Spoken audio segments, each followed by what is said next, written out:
various different ways you can get involved in horror and horror films, and one way you can do it is scare events. So sometimes the extreme kinds of audiences will go that extra mile to be spooked.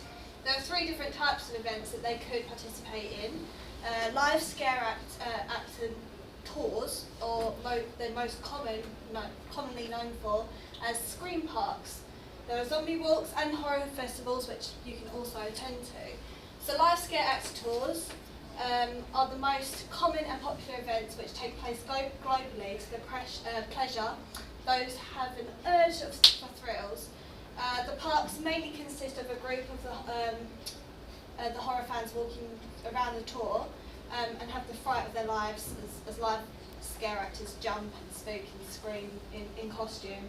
Most tours include a story that adds to the spooks, and they mainly consist of a haunted house, a zombie apocalypse, a circus.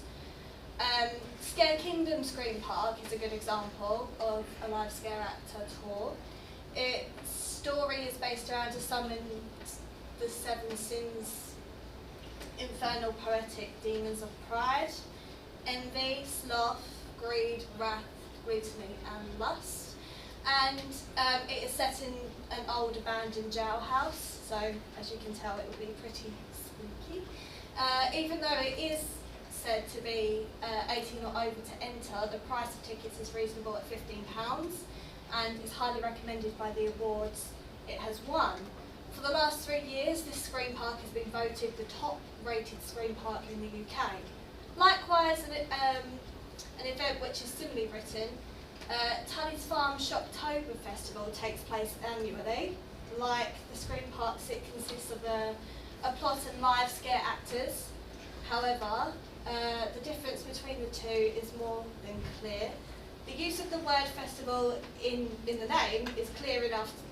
The difference, this Fright Fest involves not 1, not 2, but 8 different plots in 8 different attractions, plus live music and street attractions too. Not only does it give the thrill addicts the choice of which town to be involved in, but it also gives them a few hours of screams and scares. With the addiction of music and food at the Tullys, they can make a day of it. Having it develop over 15 years, it's not only a surprise that the tickets to be involved in it of all sorts of £55, and with the age certificate being 12A, it is a surprise that there are tickets that involve simply the street and music access, which is suitable for younger viewers and those who are not a huge fan of jump scares like me, yet they still receive and experience a thrilling atmosphere. There are also events in which there is no cost for access. Zombie walks occur every so often globally in all locations from Southend to San Francisco to Mexico. Everybody and anybody can get involved in zombie walks, and most do it to be involved in the fun of dressing up and getting a reaction of the general public. The zombie walks are potentially the only horror events that can be said to get the general public and horror film community together to feel a part of the horror disaster as if they were in the film themselves. And because it is free, it makes it even better for those who are on a budget and just as dedicated to the horrors as those who have attended other events like Scream Parks and festivals. There is one exception, however. There is a zombie walk, and there are zombie walks to which are dedicated to pub crawls. Due to the use of alcohol, you can only imagine that it will be rare to see younger participants, and it will have a cost on top due to the drinks being bought. As you can imagine, zombie pub crawls are less common due to the limits in budget and age. However, the pleasures of joining in is just as equal. In conclusion, there are events in all areas for all budgets and all ages and all preferences and scale levels. So whether you like, whatever you like, and wherever you are, there is an event for you to get your fright on. Now, horror fans also really enjoy horror magazines. There are many different horror magazines being produced across the world, whether they be aimed at dedicated horror fans or casual film goers who want to see the latest film at the cinema, Although you may not see many horror magazines or hear anyone talk about them, they are still massively popular in the market, with thousands being bought every day. Each magazine has a main target audience to aim the product at and make it appealing to that demographic. I've started to focus on 3 main horror magazines. They're very popular, Scream being one of the magazines in the horror market with blood, guts and other iconography that attracts the really dedicated horror fans. Fangoria is another well-known horror magazine, and again targets people who are fanatical with all things related to zombies, ghosts and demons. Although the magazine Empire focuses on all genres of film, they have released many horror editions and target their product and not just devoted horror fans, but also the casual fans who enjoy the latest film but not as dedicated. Scream. Scream is one of the major horror magazines in the market and promises to offer as much blood and guts as possible. In their website it says how they now offer the magazine through portable devices, suggesting that they're targeting a teen audience who stereotypically use their phones regularly. The actual magazine also follows many of the conventions and iconography you would usually associate with horror magazine. Large font with bright colours will attract the audience. The red also connotes the danger and fear that's associated with the genre. And as you can see, the camera shot, that the skull is looking directly at the audience, which creates fear and tension. The skull itself conforms to the iconography used in horror films, suggests that death has occurred. Now, Fangoria was originally named Fantastica and was created in 1979, becoming the first to offer the audience a frightening insight into the latest horror films. It has now received competition from other magazines, but continues to offer the audience an excellent and terrifying review of all the latest films. Similarly to Scream, Fangoria focus on the dedicated horror fans, all the news, reviews and quizzes that genre includes. They also provide events so that horror fans can meet and discuss their latest horror thrillers that have taken over the film industry. Similarly to Scream, you have the bright colours that make the magazine stand out from competitors and draw the audience's attention. The latest horror movies are also displayed on the left to attract a reader who may have an interest in the film. You can see the low angle camera shot makes the character look very powerful and scary.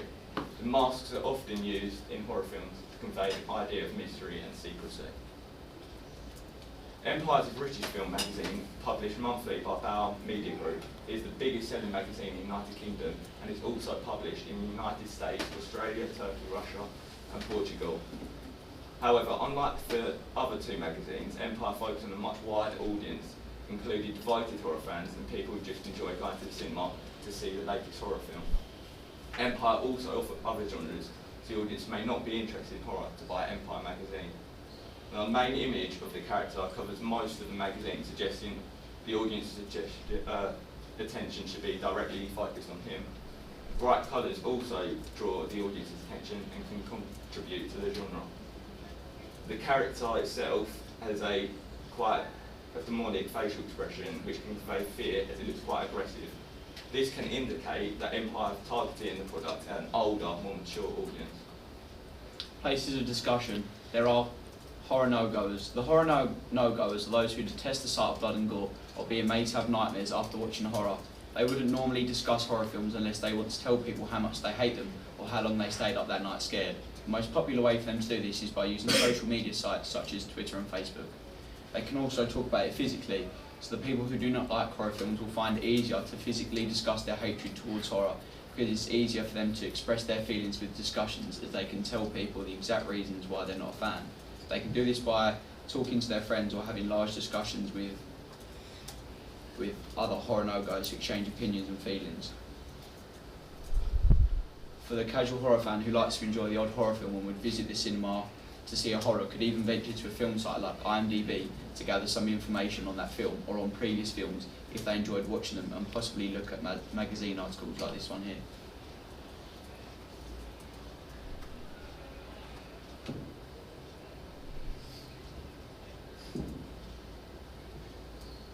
Right, maybe not that one there.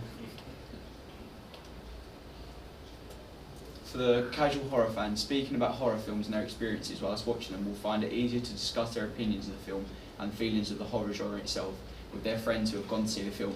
They may even try to persuade a horror no-goer to watch one with them.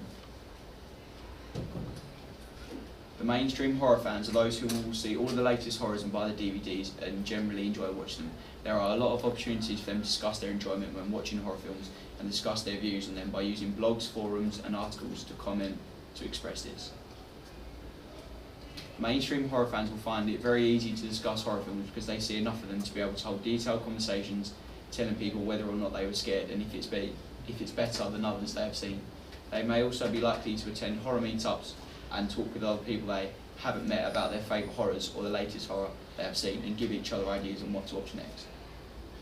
Horror fanatics are those who live and breathe horror. They watch all of the upcoming horrors, whether they're mainstream or independent, and will create their own blogs and forums. They'll often organise and attend meetups to find the whereabouts of conventions and Fright Nights from social media and horror websites.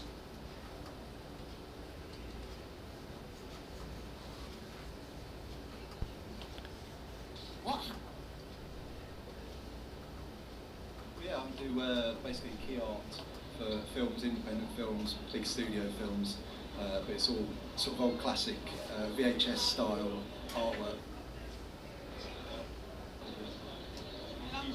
That was a really Here is an special example moment of a for me. mainstream horror fan. Who is the man under the mask? That's what we want to know. Oh. And now, there is a standoff. Dun dun dun. The standoff begins. Who will win? Now, we are going to see. The horror fanatics will usually attend horror meetups and conventions, not only to discuss their favourite horror films, but to dress up as their favourite characters as well, and totally submerge themselves in the world of horror by taking part and attending Fright Nights as well. The horror fanatics don't just get thrills from watching the movies, they like to be scared in other ways, such as horror scenarios at Fright Nights or horror mazes, and often travel all around the country or even to other countries to find these. In my opinion, I'm a casual horror fan, so I don't mind watching them, but wouldn't go out of my way to see all of the latest horrors or attend meetups and Fright Nights. Let's see if you know your horror films and what category you fit under. Okay, so we have a horror quiz, and what we want you to do is we want you to identify the films. Oh. So if we can take a guess. Sorry, what was that, Leighton? Friday 13th. Thank you. Which one's that? Number 1. What one's number 2? So, 3, Psycho, 4, Continuous. 5, Halloween, yep, 6, Exorcist. 8. That's not better. Thanks for listening. Cheers.